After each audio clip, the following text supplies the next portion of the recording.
एक गरीब महिला की कहानी।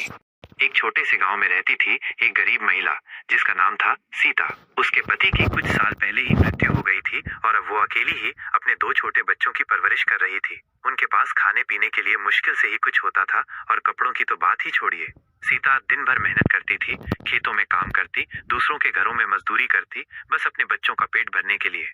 लेकिन उसके बच्चों की आंखों में वो चमक देखती थी, वो उम्मीद की किरण जो उसे हर दिन आगे बढ़ने की ताकत देती थी।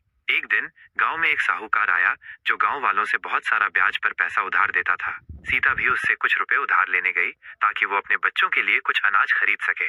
लेकिन साहूकार ने उससे बहुत ज्यादा ब्याज मांगा जिससे सीता परेशान हो गई। उसने साहूकार से विनती की, कृपया मुझे कम ब्याज पर पैसा दे दीजिए, मेरे बच्चे भूखे हैं। लेकिन साहूकार ने उसकी एक न सुनी।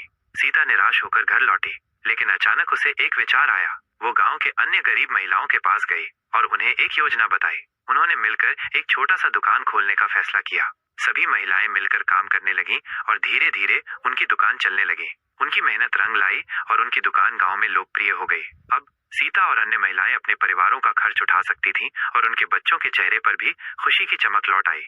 सीता की कहानी हमें सिखाती है कि मेहनत और दृढ़ संकल्प से कोई भी मुश्किल हालात को बदल सकता है। चाहे कितनी भी विपरीत परिस्थितियां हों, उम्मीद कभी नहीं छोड़नी चाहिए।